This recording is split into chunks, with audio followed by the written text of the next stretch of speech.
tel niveau, on a évidemment gagné la médaille d'or. Bravo Thomas, bravo. T'es un super danseur, La performance sportive est exceptionnelle. Eh Thomas, pourquoi tu leur montres pas la pesque dance? La pesque dance, tu sais, le truc sur le fond bleu, là où on te voit danser, faire du pole dance, etc., là, comme une petite salope franc-maçonne. Pourquoi tu leur montres pas ça sur le grand écran? Ça les ferait vachement rire, les gens. Ça casserait le mythe un petit peu, hein. Ah ouais, bah qu'est-ce que tu veux? Faut pas mettre des slips kangourous, hein, Thomas. Ni des couches, ni des couches. Voilà, donc on a fait ça le samedi pour créer un peu d'esprit d'équipe et puis pour célébrer le côté international. Alors, vous avez fait ça le samedi. Alors, avant, à la place ou après le ménage, comme le dirait Jacques Attali.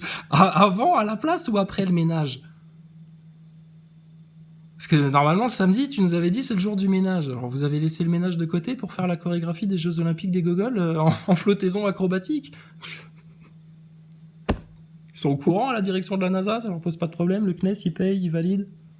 Pas de souci, ça les dérangera pas s'il y a de la poussière sur leur PC, sur leur gros engin le plus complexe, de la complexité extrême à 120 milliards de dollars, ça leur pose pas de problème. Ils vous laissent faire les clowns, vous cognez la tête éventuellement, foutre du sang partout si tu te pètes l'arcade, ou une connerie comme ça, tu vois. Pas un truc grave, mais qui peut vraiment casser les couilles et faire perdre du temps, quoi. Putain, mais... Oh là là, le responsable sécurité à la NASA, je sais pas ce qu'il fait. Le mec, il est en télétravail H24, il est chez lui, dans sa piscine, il bulle. De temps en temps, il regarde une vidéo sur NASA Vidéo, tu sais, c'est bon, ils sont toujours vivants les mecs. Ok, bon bah très bien, parfait. T'as rien à foutre. Responsable sécurité à la NASA, c'est la planque, hein. Vas-y, impostule. T'as rien à faire. Il y a même pas un réseau de caméras surveillance de chaque module vu dans tous les recoins, là, depuis depuis ici, pour bien surveiller qu'il n'y en ait pas un qui se cogne la tête, ou qui se coince un pied dans un câble, ou que, tu vois, que les mecs, ils soient sur le coup, vraiment le backup, quoi, tu vois. Mais non, pas du tout, rien, rien. 5-6 mecs, le spectacle, ils font les clowns, des acrobaties, puis voilà. C'est de la science, bien sûr, oui, tout à fait. Tout à fait. Parce qu'ils ont réussi à le faire croire à tout le monde. C'est votre nouvelle religion, ça. Ceux qui viennent nous casser les pieds en insultant les religions, etc. Les religions, on les a insultées avant toi, hein. Les religions, les autorités religieuses, les tromperies religieuses sur la terre, etc. T'inquiète pas, on les a discernées bien avant toi. Par contre, la parole de Dieu dans le Coran, la parole de Dieu dans la Bible, ça c'est validé. Jésus-Christ, sauveur de l'humanité, ça c'est reconnu en islam, c'est reconnu chez les chrétiens, il n'y a pas de problème là-dessus. Par contre, Dieu, l'unique, le tout-puissant, le seul Seigneur du trône, sans associé. Il n'y a qu'un seul créateur de toutes choses, qui a créé Jésus, les anges, toi, moi, les arbres, l'eau, les atomes, tout.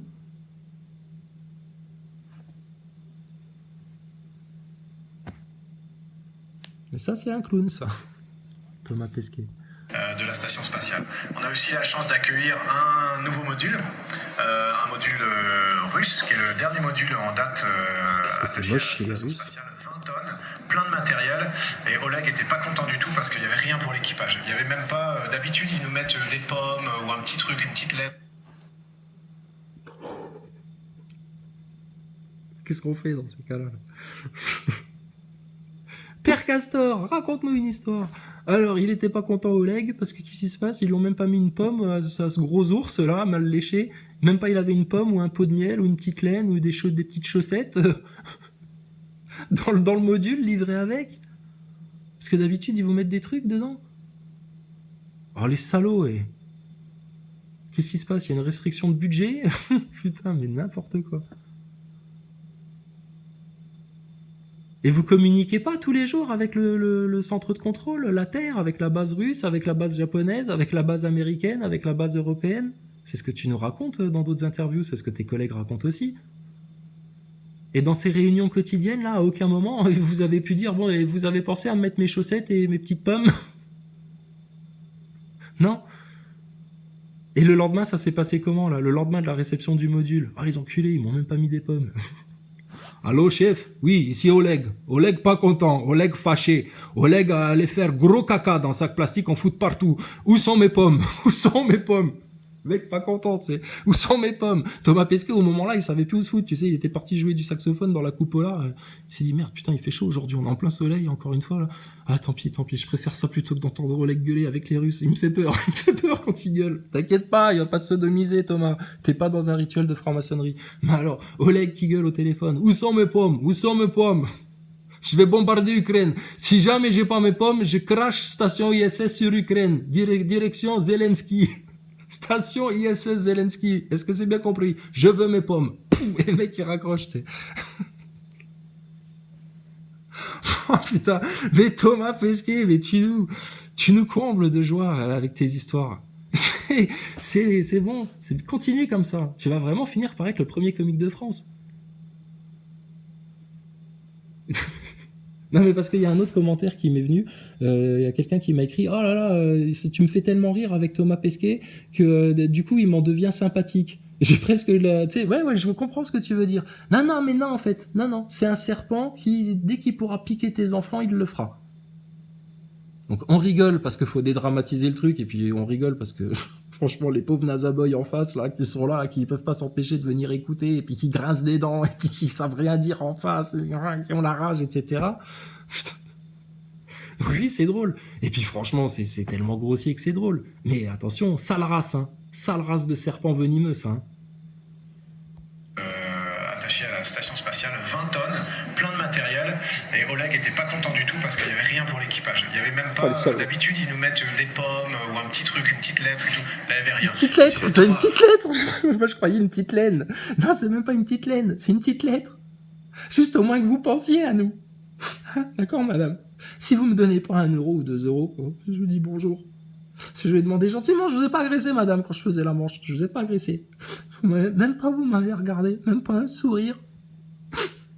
Même pas une petite lettre. Qu'est-ce qu'il y a? Vous n'avez pas de monnaie, madame? Ne vous inquiétez pas, madame. Votre sourire est une récompense.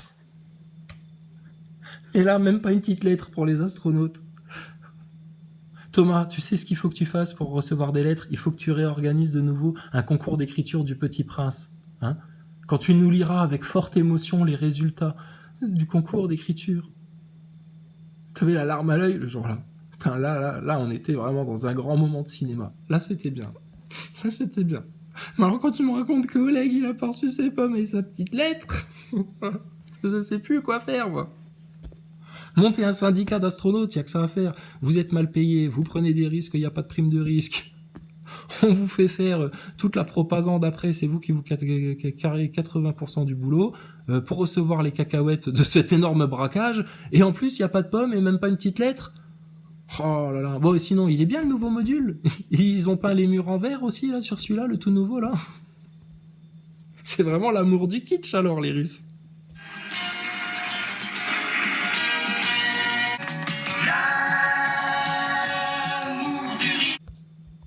Rien pour l'équipage, c'est pas très sympa.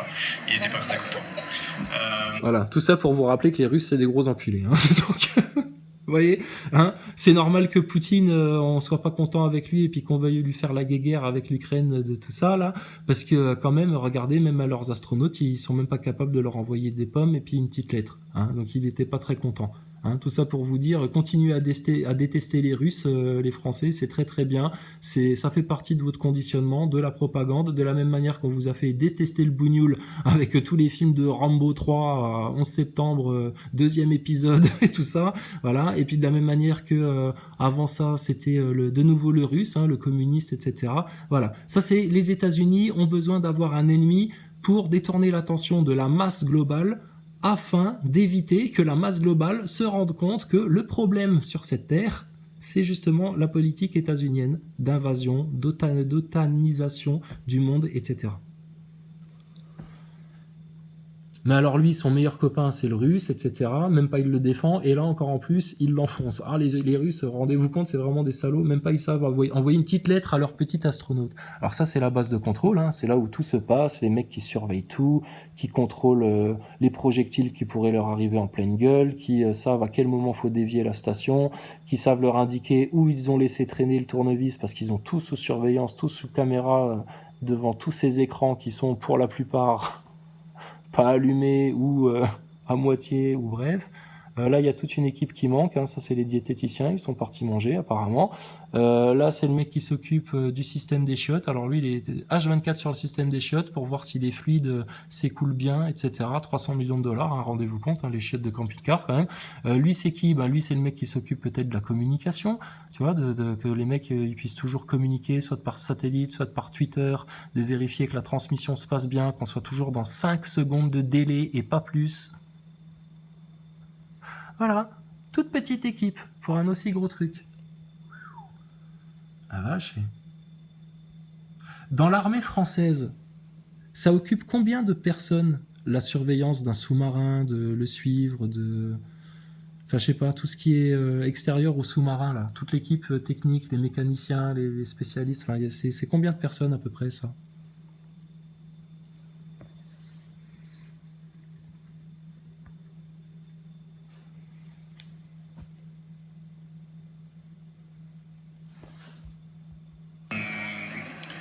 Voilà, un des trucs les plus difficiles aussi qu'on a eu à faire, c'est les sorties extravéhiculaires. Les sorties extravéhiculaires, ça veut dire on sort de la station spatiale, protégé par notre Il prend vraiment les gens pour des cons. Hein. scaphandre qui pèse 175 kg, et on va aller... 175 kilos. Alors attends Thomas, on a vu une photo de toi en bibendum là, t'étais sur Terre là, on l'a montré hier ça. T'avais 175 kilos sur le dos pour prendre la photo?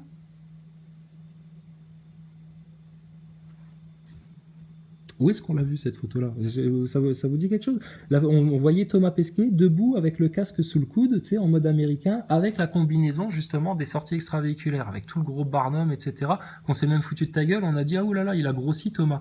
Bon, ça c'était bel et bien photographié sur Terre, dans un studio, photo officielle de la NASA, notre astronaute avec sa combinaison. Et là, pour la photo là, t'avais 175 kilos sur le dos. On peut en parler de ça, de cet épisode-là, cette photo prise sur Terre avec 175 kilos sur le dos? Et alors là, si Thomas il veut bien, il pourra nous expliquer que non, mais le haut de la combinaison était accroché à des câbles un peu invisibles pour la photo et j'étais légèrement soulagé pour pas justement avoir tout le poids pendant que je prenais la photo, que je posais pour prendre la photo. Moi, ça m'ira très bien comme explication. Hein. Extérieur, et ben, réaliser de la maintenance, installer des expériences scientifiques, faire des choses comme ça. Donc là, c'est la sortie du... Alors, installer des expériences scientifiques, avoir des résultats d'expériences scientifiques. Alors là, c'est bien, on voit bien tous les écrans. Voilà, c'est un grand simulateur. Des écrans avec des données, des petits schémas, ça fait bien jeu vidéo, ça fait bien simulateur, etc. Les mecs, ils surveillent la station spatiale à travers cette interface. Ils ont l'ego surdimensionné parce que pour eux, ils participent à un vrai truc. Et attends, tu fais quoi comme boulot? Écoute, moi je bosse à la NASA. Moi, écoute, je surveille tout ce qui est système de propulsion. Voilà, j'ai à peu près 4 écrans d'ordinateur sur mon bureau, tu vois. Et toute la journée, je surveille, je compare des trucs, enfin voilà quoi. Un simulateur. Donc eux, ils sont parfaitement pas au courant. Et eux, ça va être les derniers à se réveiller puisqu'ils sont aux premières loges. Ils voient le truc de près, eux. J'ai mon petit drapeau français sur l'épaule et je sors avec mon collègue Shane Kimbrough, qui lui a son drapeau américain et est tout en blanc. Quoi? Drapeau de la Gay Pride? Tu sors avec Shane? Quoi? Qu'est-ce qui se passe? Quoi? Ah, vous êtes pédés, les mecs? Attends, j'ai pas suivi, excuse-moi. Qu'est-ce que vous disiez? Drapeau français sur l'épaule et je sors avec mon collègue Shane Kimbrough, qui lui a son drapeau américain et est tout en blanc. Alors la mission pour ces sorties extravéhiculaires, c'était d'aller installer, vous voyez ces espèces en face de moi, verticaux, ben ça c'est des panneaux solaires. En fait on va les déplier et les dérouler et ça va nous faire des panneaux de 17 mètres. Bon, alors ça, cette opération-là, c'est ce qu'on demandait au NASA Boy la dernière fois, et puis pareil, pas de réponse là-dessus.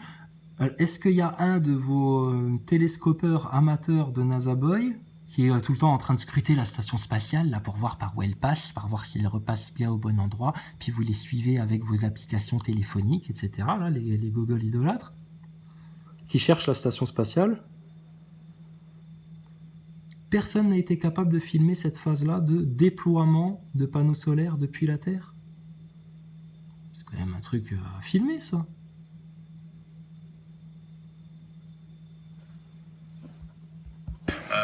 Pour améliorer le système de la station spatiale. Là, vous voyez au bout du bras robotique attaché par les pieds en train de tenir ces panneaux.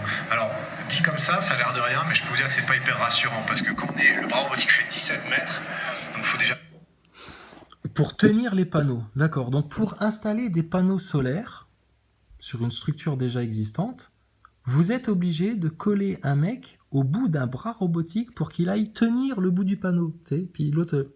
Jean-Jean, c'est bon, t'as vissé le bas du panneau? Non, Thomas, tiens encore le haut du panneau. Tiens, ok, d'accord, ça va. Ça va, c'est pas trop lourd? Bah écoute, on est en apesanteur, donc non, ça va, hein. Je te le tiens avec 2 doigts. Hein.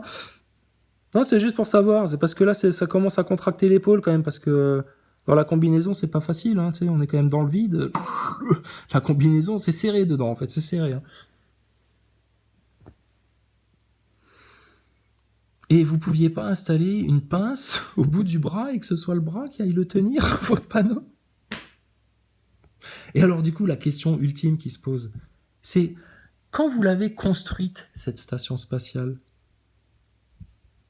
du coup, il y avait forcément des mecs sur place qui étaient là aussi pour assembler les objets, les panneaux, les modules, fixer les trucs, etc. Tout ne s'est pas fait de manière automatique. Sinon, quand vous auriez un panneau solaire à changer, ça se ferait de manière automatique. Le truc, il reste propulsé au bon endroit. Il s'ajusterait avec une visée laser. Et puis votre bras robotique, il viendrait le remettre bien comme il faut. Et puis là, avec un système d'aimant, ça rentrerait tout seul dans l'encoche. Et puis là, il y aurait des petits drones de l'espace, des petits robots qui iraient visser vos boulons, là. Ou à la limite, ça, vous pouvez le faire. Mais vous devriez avoir vachement plus de technologie, justement. C'est pas très complexe, votre truc. C'est ça, le problème. Et donc, la question qui se pose, c'est quand ils ont construit cette station spatiale avec cette merveilleuse vue du globe de 12 000 km d'altitude à seulement 400 km, y a forcément eu des mecs sur place. Et les mecs sur place, où est-ce qu'ils faisaient pipi, où est-ce qu'ils faisaient caca, où est-ce qu'ils faisaient leur sport pour pouvoir justement revenir sur Terre avec des petits os solides, et puis surtout, qui sont ces mecs-là? Parce que toi, t'es mis au pinacle, là, comme un héros, etc. Mais les vrais héros, c'est les constructeurs de ce truc-là, là, qui ont été dans le vide au départ pour assembler les modules, etc. Et c'est qui, ces mecs-là? Pourquoi on n'en a jamais entendu parler? Pourquoi on les a jamais entendus parler? Pourquoi on les a jamais interviewés? Alors c'était comment là le montage de la station spatiale? C'est quand même eux les grands héros de l'histoire. Et eux, ils n'existent pas.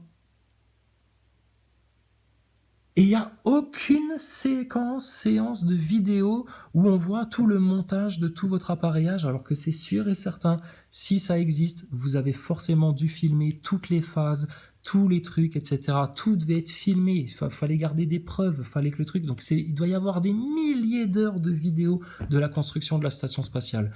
Et ça, non, on n'en a pas, nulle part.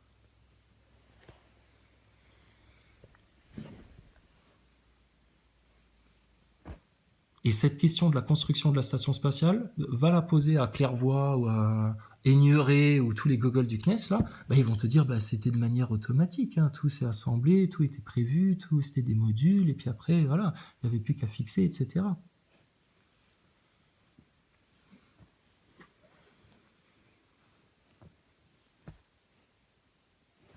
Et ça, c'est à 400 km d'altitude, toute cette rondeur-là. Oh là là, elle est petite la Terre alors. Pas avoir le vertige, il y a 400 km de vide en dessous et on tient un truc de 400 kg. Donc le seul truc qu'il a envie de faire, c'est de partir en fait. On est toujours obligé de le contrôler parce qu'il n'a pas de poids mais il a beaucoup d'inertie. Ah, wow. Mais très intéressant ce que tu dis là, Thomas. Alors ça pèse 400 kg, etc. Oui, mais vous êtes en apesanteur. Oui, ok, il n'a pas de poids, effectivement, mais il a de l'inertie. Genre comme de la force centrifuge. Et donc, faut le tenir. Donc, quand vous êtes accroché à vos câbles, là, à l'extérieur de la station, votre histoire de pchit, là, ça fonctionne comment, la propulsion? Si ton panneau, il a une inertie, vous aussi, vous en avez une, forcément. De la même manière que la petite olive sur ta pizza en forme de tortillas, quand vous la faites tourner en l'air, elle aussi, elle a forcément une inertie, force centrifuge, et donc elle est censée, normalement, ta pizza, repeindre toute la paroi, là, quand tu la fais tourner. Or, c'est pas du tout ce qui se passe dans vos vidéos de bouffe. Et ça, c'est grossier aussi. Et ça, franchement, ça, pour pas l'avoir remarqué, c'est quand même énorme. S'il part dans un sens, on ne va pas arriver à le rattraper. Donc on l'a emmené tout au bout de la station, 70 mètres du sas, donc on est vraiment allé loin. On appelait ça le Far West en fait là-bas parce qu'il n'y avait plus rien pour s'accrocher avec les mains, c'était vraiment un petit peu spécial. C'était au bout de la station là-bas. John Thomas, n'y va pas, boy. Non, même pas avec ton cheval, mec, n'y va pas. Là-bas, c'est le Far West, comme on l'appelle. C'est l'endroit où il n'y a même pas un truc pour s'accrocher avec les mains. C'est un peu bizarre là-bas. C'est un peu bizarre. C'est le Far West. En fait là-bas parce qu'il n'y avait plus rien pour s'accrocher avec les mains, c'était vraiment un petit peu spécial. Et là-bas on a...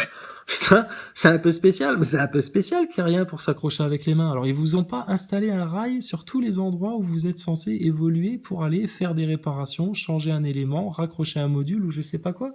Et à chaque fois, c'est l'aventure, faut trouver des prises. C'est comme en escalade, en fait, faut trouver des prises, quoi. Thomas, t'as une prise, là? Non, écoute, je sais plus où accrocher mon mousqueton. Écoute, écoute, je vais l'accrocher au câble, là, hein, au truc, là. Ouais, mais c'est pas fait pour, quand même. Ouais, mais écoute, c'est pas grave. Écoute, je vais le coincer, là, dans le serflex, là. Dans le serflex qui sert à tenir les tuyaux, là, à l'extérieur, à côté de la barre, là. Dans le trou de la barre. Je vais mettre mon mousqueton dans le trou de la barre. Parce que là, j'ai plus de prise, j'ai plus aucune prise, il y a plus de rail de sécurité, il y a plus de prise pour les mains, c'est un peu bizarre, ici. Ça va, tu tiens le truc à 400 kilos qui a de l'inertie? Ouais, t'inquiète pas. On comprend mieux dans ces conditions-là que vous perdiez des panneaux thermiques, monsieur Pesquet.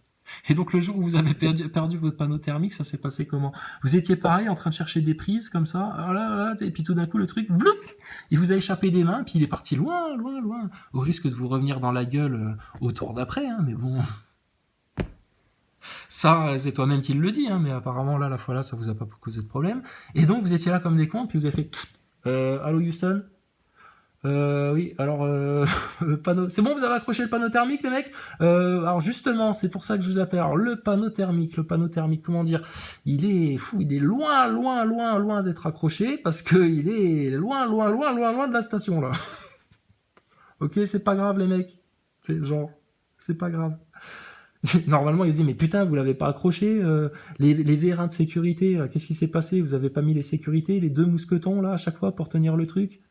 Oui, mais il y a eu de l'inertie, il nous a échappé des doigts. Mais oui, mais à partir du moment où il est pas fixé, vous n'êtes pas censé décrocher les harnais de sécurité de votre matériel. Donc, qu'est-ce que c'est que cette explication? Comment ça a pu vous échapper des doigts? C'est John, je sais pas, il a chié dans la colle. Ça a perdu le truc. Bon, Thomas, vous rentrez à l'intérieur de la station, hein. Vous en avez pour 3 heures de dépressurisation, etc., machin, comme d'habitude, hein, vous respectez bien le protocole. Hein, parce que Thomas aussi, quand il était en interview avec le groupe Coldplay, il disait, oui, c'est pas comme dans les films, quand on sort ou qu'on rentre de la station, c'est tout un protocole, ça dure 3 à 5 heures, etc. C'est un long truc. Donc ils ont été perdre du temps. Finalement, une fois qu'ils étaient à l'intérieur, tout dépressurisé, ils ont enlevé le casque comme ça, c'est comme dans Alien. Ça va, ça s'est bien passé les mecs, la mission? Oh putain, non, c'était la merde. On a laissé le panneau thermique s'échapper. Quoi? Mais putain, mais il peut nous arriver dans la gueule au prochain tour. Comment ça va se passer, etc. Machin. Calmez-vous, les mecs, calmez-vous. Ils sont en train de réfléchir là à la base de contrôle de ce qu'on devrait faire. Et si on n'a pas de thermique installé, mais alors on va se faire cramer par les rayons du soleil, etc. Mais on va cuire alors. Faudra plus jamais aller dans le module russe faire caca. On va bouillir là-bas. Calmez-vous, je vous dis. On va trouver une solution. Solution trouvée par la base de contrôle. Ça, pareil, c'est narratif Thomas Pesquet. En 3 heures, hein. À la conférence du Bourget. Il te dit, en même pas 3 heures, ils sont revenus et tout.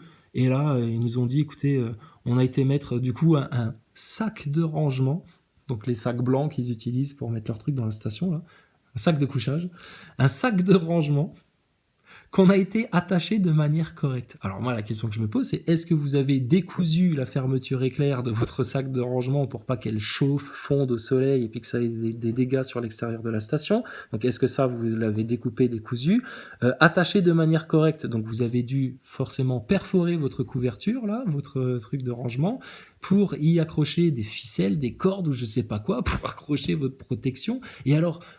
pourquoi Ducrot il se décarcasse à vous envoyer des panneaux thermiques pour protéger l'extérieur de la station du rayonnement solaire pendant que toi tu bronzes dans la cupola, mais en fait tu bronzes même pas, c'est bien ça le problème, même pas t'es rouge.